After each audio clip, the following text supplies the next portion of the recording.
बहुत बार ऐसा देखने को मिलता है, जो ज्यादा भगवान का पूजा पाठ करता है वही सबसे ज्यादा दुखी होता है, जबकि कोई नास्तिक आदमी जो भगवान को नहीं मानता, कभी पूजा पाठ नहीं करता, कभी संतों का संग नहीं करता, वह सबसे ज्यादा सुखी जीवन जीता है। यह सब चीजें देखकर कभी कभी तो ऐसा लगता है कि भगवान ही गलत है, भगवान का न्याय ही गलत है। यह कोई कहानी नहीं है, ऐसा हर किसी के साथ होता है।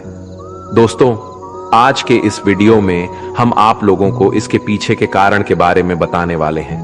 भगवान श्री कृष्ण ने स्वयं इसका उत्तर दिया है। आखिर ज्यादा पूजा पाठ करने वाले लोग दुखी और परेशान क्यों रहते हैं? इसका उत्तर भगवान श्री कृष्ण ने श्रीमद् भागवत गीता के माध्यम से बड़ी स्पष्टता के साथ बताया है। तो चलिए फिर शुरुआत करते हैं। नमस्कार दोस्तों, ट्रू लाइफ स्पिरिचुअल ज्ञान चैनल पर आप सभी का स्वागत है। अगर आप भी भगवान श्री कृष्ण के भक्त हैं तो कमेंट में जय श्री कृष्णा जरूर लिखें। तो चलिए शुरू करते हैं आज की प्रस्तुति। दोस्तों, बात द्वापर युग की है, जब भगवान श्री कृष्ण और अर्जुन के बीच संवाद हो रहा था। तब अर्जुन ने भगवान श्री कृष्ण से पूछा कि माधव, जो लोग ज्यादा पूजा पाठ करते हैं वह ज्यादातर दुख और परेशान रहते हैं, इसके पीछे क्या कारण है? जबकि जो लोग भगवान का नाम भी नहीं लेते, भगवान का स्मरण बिल्कुल भी नहीं करते और हमेशा गलत कार्य में लिप्त रहते हैं, उन लोगों को मैं सुखी देखता हूं। इसके पीछे का रहस्य मुझे समझाने का प्रयास करें। तब भगवान श्री कृष्ण ने एक छोटी सी कहानी के माध्यम से अर्जुन को इसका उत्तर दिया। आइए जानते हैं उस छोटी सी कहानी के बारे में। एक गुरु के दो शिष्य थे, दोनों ही पढ़े लिखे विद्वान थे। दोनों में फर्क सिर्फ इतना था कि एक भगवान को मानने वाला था और दूसरा भगवान को ना मानने वाला नास्तिक था। एक ऐसा था जहां पर भगवान की कथा होती थी, जहां सत्संग होता था, जहां भजन होता, वहां दौड़ के चला जाता और भगवान की पूजा पाठ करने लगता। दूसरा शिष्य इन सब चीजों से दूर था।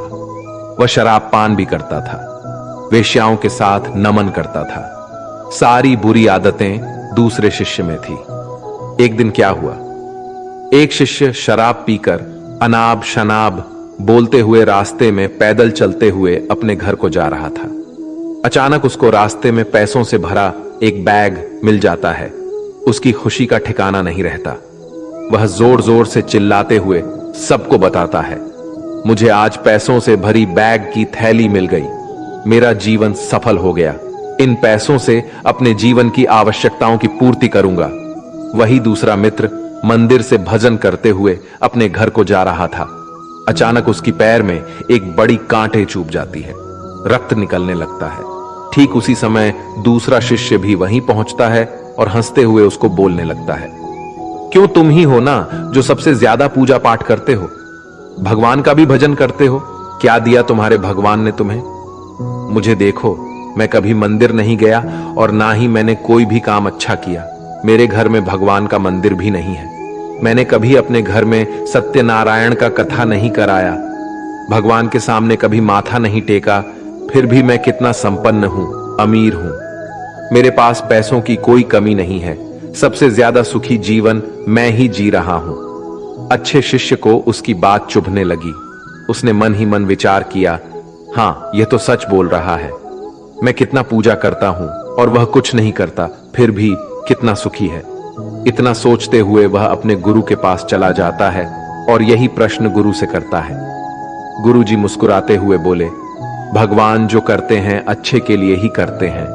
जिसकी जैसी योग्यता होती है उसको उसी के अनुसार फल देते हैं। अब तुम्हारे प्रश्नों का उत्तर तुम जानते हो। भगवान ने तुम्हारे पैर में ही क्यों छुभाई कांटे और उसको पैसों से भरी हुई बैग क्यों मिली? सुनो, तुमने पिछले जन्म में बहुत पाप किया था, इसलिए तुम्हारी आज मौत होने वाली थी। तुम बच गए क्योंकि तुम मंदिर गए थे, तुमने भगवान की पूजा की थी।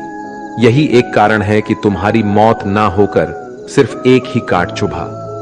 अब तुम्हारे मित्र की बात करते हैं। पूर्व जन्म में वह एक संत महापुरुष था, इसलिए उसकी 8 किस्मत बदलने वाली थी।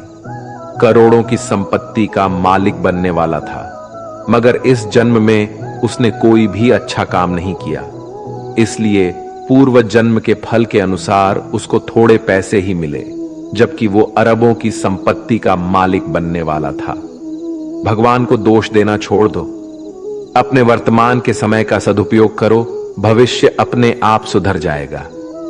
इस प्रकार उसकी आंखें खुल गईं और वह फिर से अपने पूजा पाठ में लग गया। जब हम प्रार्थना करते हैं तो ईश्वर हमारे कहने से ज्यादा सुनता है। जितना हम पूछते हैं उससे ज्यादा जवाब देता है। जितना हम कल्पना करते हैं उससे ज्यादा अपने समय में और अपने तरीके से देता है।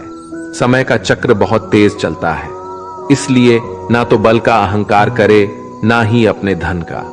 जीवन में वाणी को संयम ही रखना अनिवार्य है, क्योंकि वाणी से दिए हुए घाव कभी भरे नहीं जा सकते। जीवन में कभी मौका मिले तो किसी के लिए सारथी बनना, स्वार्थी नहीं। जैसे पानी को अगर दूध में मिलाया जाए तो वह दूध की तरह हो जाता है, यदि वही पानी अगर कीचड़ में मिलाया जाए तो कीचड़ बन जाएगा। हमेशा वो काम करे जो सही है, वो ना करे जो आसान है। करीबी और गरीबी का सिखाया हुआ सबक इंसान को अंदर से बदलने पर मजबूर कर देता है।